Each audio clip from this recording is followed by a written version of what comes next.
Guys, welcome back to my channel Nisha Akash life. તો આજે સાંભાર બનાવું છું, તો રેસીપી જરૂરથી શેર કરીશ અને હું કઈ રીતે બનાવું છું ને એ પણ શેર કરીશ।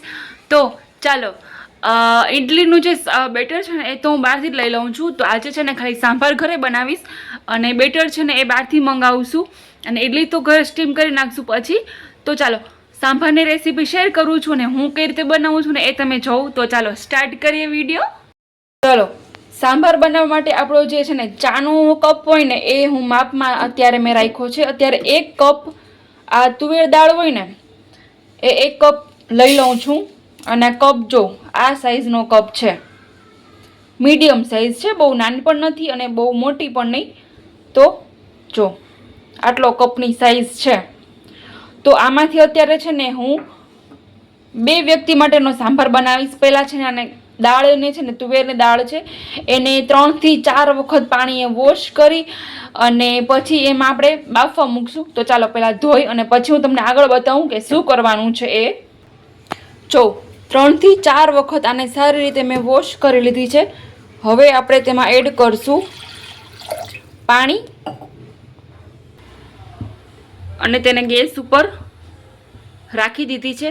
હવે આપણે એમાં એડ કરશું મીઠું અને તેલ, આ 2 વસ્તુ જ એડ કરશું અને તેને બાફવા મૂકી દઈશું અને થોડીક એવી એડ કરશું આપણે તેમાં હળદર। તો ચાલો આ 3 વસ્તુ એડ કરી દઈએ। તો હવે સૌથી પહેલાં આપણે એડ કરશું મીઠું, ત્યાર પછી થોડીક એવી હળદર અને દાળ છે ને ઉભરાઈ ન જાય ને એના માટે આપણે અહીંયા થોડુંક એવું એડ કરશું તેલ। તો 1 પાવડા જેટલું છે ને તેલ એડ કર્યું છે અને થોડુંક હજી પાણી વધારે એડ કરીશ। તો અહીંયા મેં 2 ગ્લાસ જેટલું પાણી છે ને એડ કર્યું છે। હવે એક ઉભરો આવશે ને ત્યાં સુધી રાહ જોઈશ અને પછી ઢાંકણું છે ને ઢાંકી અને બંધ કરી અને દાળને ચડતા વાર નહીં લાગે તો 4 થી 5 વિસલ કરી અને આપણે દાળને સારી રીતે બાફી લેવાની છે। તો ચાલો પછી આપણે હવે વઘાર કરશું ને ત્યારે તમને બતાવું। ચલો, જ્યાં સુધી સાંભાર બફાય છે ને ત્યાં સુધી આપણે એક તૈયારી પણ કરી રાખશું। તો આ છે ખાટી આંબલી। તો આને છે ને ગરમ પાણીમાં અત્યારે 10 મિનિટ સુધી હું છે ને કે પલાળી અને મૂકી દઉં છું અને ત્યાર પછી આપણે આની પેસ્ટ બનાવી અને થોડુંક પાણી છે ને બનાવી લેવાનું છે। તો ચાલો આ રેડી રાખશું। અત્યારે જો આપણી દાળ છે ને એ એકદમ બફાય અને રેડી થઈ ગઈ છે। તો એક વખત છે ને આપણે તેને સારી રીતે બ્લેન્ડ કરી દઈશું। જો તમને દાળ છે ને આખી ભાવતી હોય ને તો તમે રાખી શકો છો, પણ આપણે બહારને ખાતા હોય ને તો એકદમ છે ને બ્લેન્ડ દાળ હોય। તો ચાલો વઘારમાં કઈ કઈ વસ્તુ જોઈએ ને એ આપણે જોઈ લઈએ। રાઈ, જીરું અને હિંગ છે, અહીંયા થોડા ગરમ મસાલા એવા લીધા છે અને લીમડો લીધો છે અને અહીંયા ચણાની દાળ છે। તો આટલી વસ્તુ આપણે છે ને વઘારમાં લઈશું અને એ સિવાય પણ આપણે છે ને જોશે ડુંગળી છે અને 1 નંગ અહીંયા ટામેટું લીધું છે અને આ 2 વસ્તુ જ આપણે અત્યારે એડ કરશું। લસણ અને લસણનો અને આદુનો ઉપયોગ છે ને એ આપણે નહીં કરી અને આપણી જે આંબલી હતી ને એનું પાણી છે ને નિતારી અને એ મેં લઈ લીધું છે। તો ચાલો હવે વઘાર કરવા માટે એક છે ને મોટું એવું તપેલું લીધું છે કે આપણે કોઈ પેન લઈ લઈશું। ત્યાર પછી તેમાં 2 પાવડા જેટલું છે ને તેલ એડ કર્યું છે।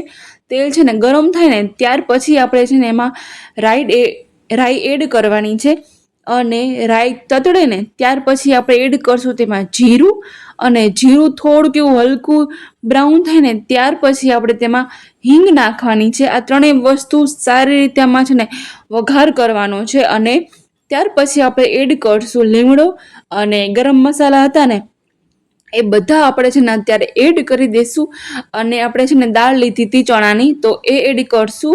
અહીંયા છે ને તમે કે સફેદ જે દાળ હોય ને અડદની એ પણ એડ કરશો। અત્યારે મારી પાસે અવેલેબલ નથી ને તો હું ચણાની દાળ છે ને એ એડ કરું છું। દાળ છે ને એ થોડીક બ્રાઉન થાય ને ત્યાર પછી આપણે છે ને ડુંગળી એડ કરવાની છે। તો દાળ છે ને અત્યારે બ્રાઉન થઈ જશે ને પછી સાંભાર પાકશે ને એટલે દાળ છે ને કાચી નહીં લાગે।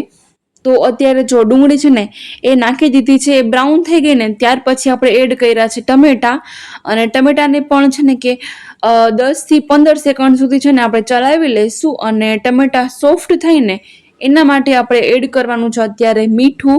અત્યારે થોડુંક એવું જ મીઠું એડ કરશું. દાળનું મીઠું છે ને આપણે દાળમાં બાફવામાં પણ મીઠું એડ કરેલું છે અને ઉપરથી પણ આપણે થોડુંક એડ કરશું.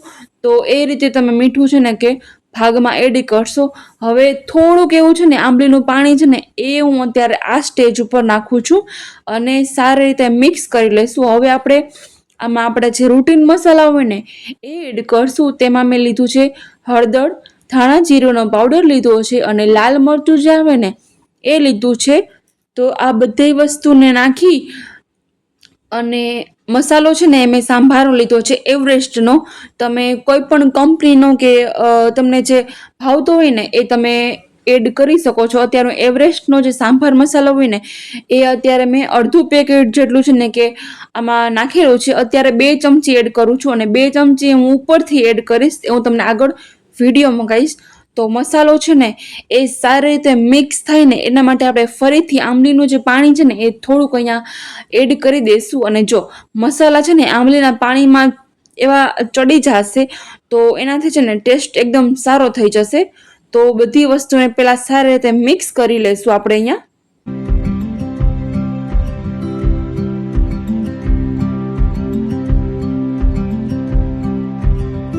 હવે આપણે જે દાળ બાફીને રાખી હતી ને એ અહીંયા એડ કરી દઈશું અને થોડુંક એવું એડ કરશું અહીંયા મીઠું. તો જો તમે છે ને કે કોઈ વેજીસ તમારે નાખવા હોય ને તો બાફવા મૂકીને આપણે દાળ ત્યારે છે ને વેજીટેબલ તમારે તેમાં નાખી દેવાના છે. હું અત્યારે એડ નથી કરતી. તો તમારે અહીંયા મેં થોડીક એવી જો 1 જ ચમચી જેટલી છે ને ખાંડ લીધી છે, કારણ કે આપણે આંબલીનો યુઝ કર્યો છે ને તો ખટાશ હોય ને તો એને બેલેન્સ કરવા માટે થોડીક એવી ખાંડનો યુઝ કરેલો છે. તો આનાથી છે ને મીઠાશ નહીં થાય દાળ, પણ બેલેન્સ એવી લાગશે. તો હવે બધી વસ્તુને બેલેન્સ કરી દેવાની છે. પાણી છે ને આમાં વધારે હું એડ કરું છું, કારણ કે ઠંડી થશે ને તો પણ સેજ એવી છે ને કે ઘટ્ટ થવા માંડશે. તો આને 15 મિનિટ ઉકાળી અને ત્યાર પછી આપણો જો સાંભાર તૈયાર છે. તો ચાલો સર્વ કરીએ.